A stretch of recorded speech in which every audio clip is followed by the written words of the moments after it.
If you are a coach, one of the things that you need to know is how to talk about your work in a way that gets people interested, curious, and wanting to know more.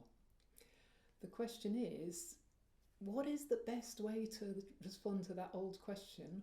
What do you do? We get asked it so many times, don't we? Networking, all different kind of events, people say, oh, so what do you do?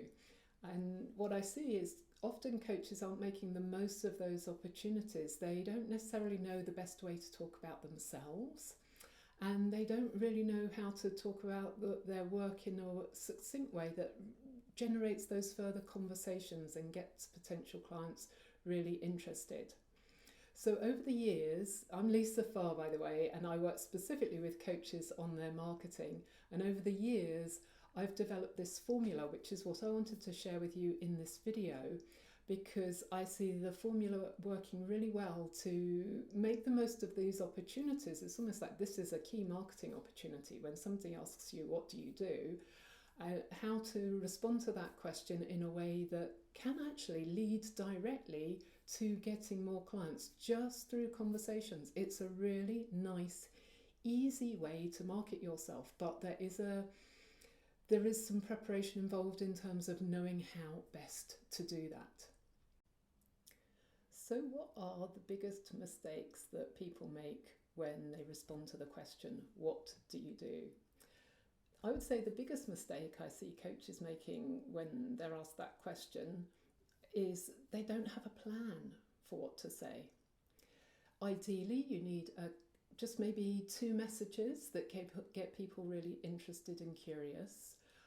Often what I see with coaches, if they don't have a plan, they speak too much. It's like they have too much to say, and it can go into a long monologue, which isn't terribly engaging. So as I speak through these mistakes, just see if any of them apply to you, whether any of these resonate with you.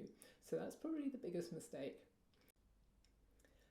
So the second mistake that I see people making when they're asked, what do you do, is to say, I'm a coach.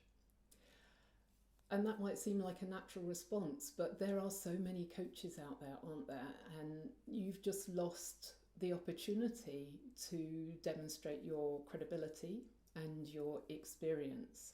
And I think what can be even worse is if you say that you're a coach and then you try to explain coaching. I mean, that is so hard, isn't it, to explain coaching? It is so many different things to so many different types of people that really you're onto a loser as soon as you start that kind of conversation. So that is a mistake in my opinion there. Now, mistake number 3 that I see people making when asked, what do you do, is to talk about yourself. Now, that might be surprising, again, because it would seem quite normal to talk about yourself. But what works much better, instead of to talk about ourselves, is to talk about our target market, so the type of clients that we work with, and also to talk about the problems and the challenges that we can help them with. So why does that work better? It works better because if you're speaking with somebody and you begin to talk about a problem or a challenge that they are currently experiencing, they will resonate with you so much more quickly. It's almost like we're entering the conversation that is going on in the mind of our potential clients. So they'll be thinking problems, challenges, and if you can engage them in that, then your marketing, these messaging, can really get you into a further conversation with a potential client that bit more quickly than it would be otherwise. So those are the biggest mistakes that I see people making. And so the next question really is, what do you do instead, of course? This is where I'm going to share with you this formula, which I see it just works really well. And it's quite short. I think that's what's nice about it. It's quite short and simple. And I'm also going to give you some examples as we go through, because I think the examples will make it much easier for you to be able to replicate this and do it for yourself. All right, so here we go. So The formula is I work with, and then you have your target market, and then you have the word who, and then you start talking about the problem or the challenge. So, for example, for me, I might say I work with coaches, my target market, who don't know the best way to market themselves to get clients. So you can hear there how I've combined the two together. So I work with a lot of coaches whose target market is leaders, and they might say I work with leaders who need to create better results with less time and less resources, for example. Or, alternative, if you work with managers, I work with managers who need to lead virtual teams in times of change and unpredictability.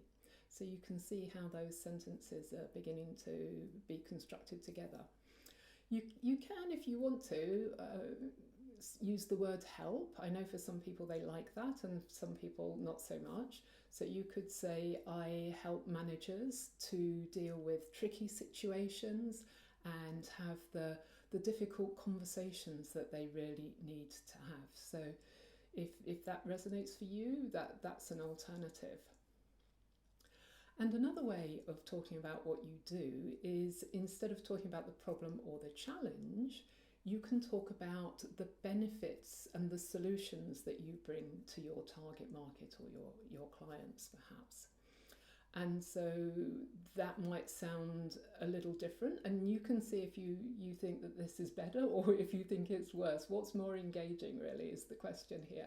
So I work with leaders, I'm just going to check my notes here. I work with leaders who need to motivate their team and improve performance. So you can hear that's almost like the towards language, the positive language. And what we've found over the years, it's been quite interesting, because what we found works better is actually to talk about the problem or the challenge that your clients have rather than the benefits or solutions. Now, why does it work like that? It works because your potential clients, they're so immersed in the problem, they're thinking about the problem. The challenge that they're facing is going round in their minds, and so it's almost like we can enter into that conversation that they're already having in their heads. And they haven't got to the place where they can see the benefit or the solution at this time. And so that's why it works so much better to talk about what's already going on in their minds, that conversation that's already going on in their heads. How do you know if your message is working or whether it's time for an upgrade? Well, here's a bit of a guide. So if your messaging is working, it should get people interested and engaged. It should get them to want to know more. And also, if it's a potential client, a good match for you, it should ideally get the person wanting to have a further conversation with you. The other interesting response that a lot of my clients weren't necessarily expecting is that when you talk about when they talk about what they do, it gets the response, I know somebody who needs to have a conversation with you. And that's a really good side benefit, I suppose, in terms of this messaging, is that it increases your referrals, recommendations from other people. So it's almost like your network can expand through the people that you know, way beyond to their connections, and then further and further. And so the other thing I wanted to share about the benefit of doing this way, talking about your clients, is that we don't have to talk so much about ourselves. It's like we don't have to brag, we don't have to feel like we have to big ourselves up. So it's really nice to do in that way. It's got that sort of feel-good factor as well, in terms of how you talk about your work and coaching and what you do. So I've had people use this sort of formula, and when they've done it, they've got clients through not just networking and business situations, which perhaps you would expect, but things like dog walking, having dinner with people. It can be really subtle, so it doesn't feel like you're selling yourself at all. And I guess that's another benefit of doing it this way. So I hope that's been useful for you. I hope it's been interesting. I just wanted to share this formula because I think it can make such a difference. And when you have it sorted, it's like you don't have to say too much. You can keep it quite short and concise. When you know what to say, it means you don't have to go on and try and keep reinventing the wheel. And that's really the other benefit. It's worth getting it right, I suppose.